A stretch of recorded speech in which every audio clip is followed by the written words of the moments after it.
Assalamualaikum warahmatullahi wabarakatuh. Halo teman-teman, perkenalkan nama saya Imelda Putri dengan NIM 4222411027. Mata kuliah Statistika Inferensial dengan dosen Ibu Prihatin Ningsi Sagala, SPD MSI. Nah, pada video kali ini saya akan menjelaskan mengenai metode regresi linier berganda. Jadi teman-teman, regresi itu merupakan suatu alat yang digunakan untuk mengetahui pola hubungan antar dua variabel atau lebih.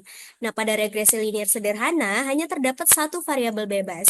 Namun, apabila variabel bebas yang berpengaruh itu lebih dari satu, maka diartikan sebagai regresi linier berganda atau multiple linear regression.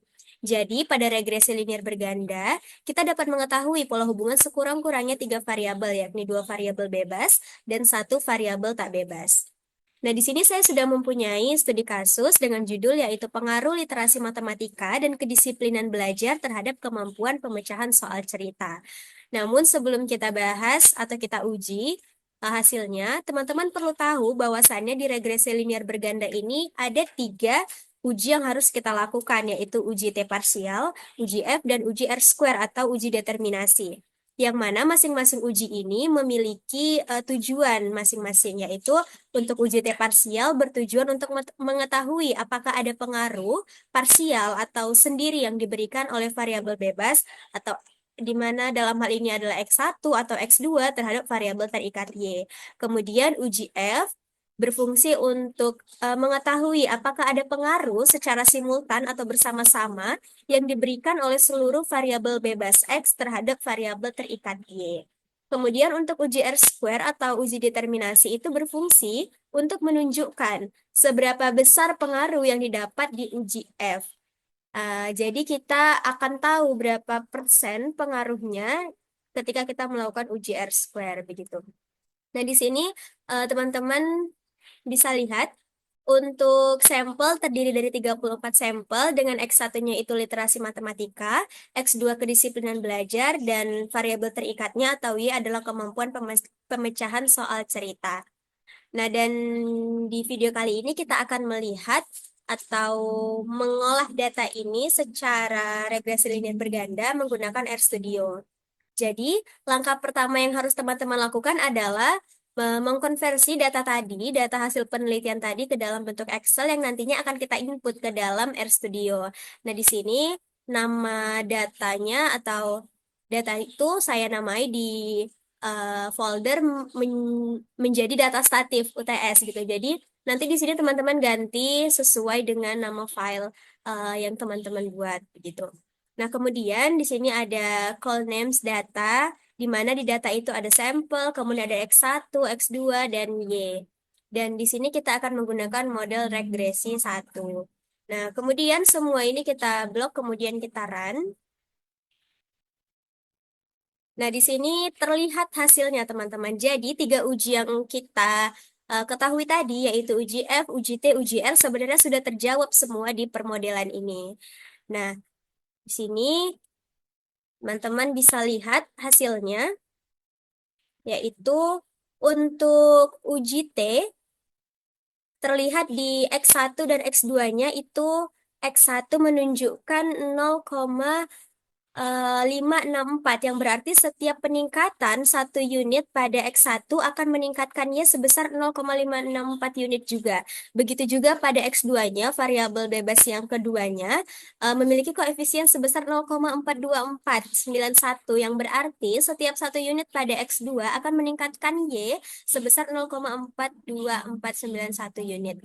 Nah, dari hasil regresi ini juga ditemukan bahwasannya X1 dan X2 atau uji F-nya yang berarti simultan antara X1 dan X2 itu memiliki pengaruh yang signifikan. Kenapa? Karena di sini p-value untuk F statistiknya adalah 2,2 E pangkat min 16 yang artinya ini lebih kecil daripada 0,05. Kemudian untuk uji R kuadrat tadi untuk mengetahui seberapa besar atau berapa persen sih pengaruh simultan antara X1 dan X2 terhadap Y, itu teman-teman bisa lihat di sini di adjust R square, yaitu nilainya 90,59%. Artinya model regresi ini memiliki nilai R square-nya itu sebesar 90,59%, yang berarti terdapat 90,59% variasi dalam Y itu bisa dijelaskan oleh X1 dan X2. Jadi ada sekitar 9 atau 10% lagi variabel terikat itu dipengaruhi oleh variabel bebas yang lain di luar dari X1 dan X2 di penelitian ini, begitu teman-teman. Nah, setelah mendapatkan hasil dari permodelan ini, di dalam regresi linear berganda itu, kita harus melakukan uji lanjutan, yaitu uji asumsi, di mana eh, alasannya adalah agar permodelan ini yang sudah kita dapatkan ini tadi, itu dapat dianggap valid ketika sudah memenuhi asumsi-asumsi pada regresi linear berganda, di mana itu ada uji asumsi normalitas, linearitas, multikolinearitas, homoskedastisitas, dan autokorelasi. Nah, untuk codingan di RStudio, teman-teman bisa lihat di sini, sudah saya buat. Ini untuk yang, oke, pertama kita akan coba uji asumsi non-linearitas. Kita runkan yang untuk ini codingan untuk non-linearitas. Nah, output dari uji asumsi non-linearitas ini adalah seperti ini, teman-teman. Gambar yang dihasilkan dari Charles plot, begitu. Nah, teman-teman bisa perhatikan di sini eh, titik-titik hitam yang ada pada gambar itu menunjukkan sebaran data observasi, dan garis biru itu menunjukkan tren hubungan antar variabel bebas dengan residual, dan garis merah muda atau garis eh, ungu ini ya teman-teman, itu menunjukkan garis regresi linearnya. Jadi untuk di uji nonlinearitas, jika hubungan antara X dan residual itu dikatakan linier, jika garis biru yang putus-putus ini mengikuti garis ini yang ungu gitu. Jadi ketika dia mengikuti atau tidak berada di luar batas normal, maka bisa diasumsikan bahwasannya linearitas itu terpenuhi. Nah, pada kedua grafik ini bisa kita perhatikan bahwa baik untuk X1 maupun untuk X2, garis biru tampak sejajar dan mengikuti garis merah muda tanpa atau garis ungu tanpa pola lengkung yang signifikan. Artinya asumsi linearitas dalam regresi linear berganda ini terpenuhi. Kemudian setelah kita uji asumsi nonlinearitas, selanjutnya ada heteroskedastisitas. Sama seperti yang sebelumnya kita runkan codingannya. Nah, teman-teman, terlihat di sini di layar bahwa dalam analisis regresi ini kita akan melakukan uji heteroskedastisitas menggunakan dua metode, yaitu non-constant variance score test dan Bruce-Pagan test atau BP test. Nah, kedua uji ini bertujuan untuk mengevaluasi apakah varians residual dalam model regresi akan tetap konstan. Kalau konstan itu disebut homoskedastisitas, dan kalau tidak disebut heteroskedastisitas. Nah, di sini hasilnya menunjukkan bahwa di NVT, di non-constant variance score test, itu menghasilkan p-value-nya adalah ya teman-teman, p-value 0,20783, dan untuk Bruce-Pagannya itu p-value-nya 0,527. Nah, karena p-value dari kedua uji ini lebih besar daripada 0,05, maka disimpulkan bahwa varians residual dalam model regresi yang kita punya ini cenderung konstan atau homoskedastisitasnya terpenuhi begitu. Nah, kemudian setelah kita uji asumsi yang kedua ini, kita lanjut ke uji asumsi yang ketiga, yaitu multikolinearitas. Nah, ini codingannya, teman-teman, kita runkan. Nah, didapat seperti ini hasilnya untuk yang multikolinearitas. Jadi, uji multikolinearitas ini dilakukan menggunakan metode variance inflation factor atau FIV untuk mengevaluasi apakah terdapat hubungan linier yang kuat antara variabel independen dalam model regresi. Nah, dari hasil ujinya ini didapat bahwa X1-nya itu 1,024484 dan X2-nya 1,024484 juga. Nah, artinya ketika kita pakai uji ini, ketika FIV-nya itu, eh, F VIF-nya itu maksud saya kurang dari 10, maka menunjukkan bahwa tidak ada masalah multikolinearitas yang serius dalam model.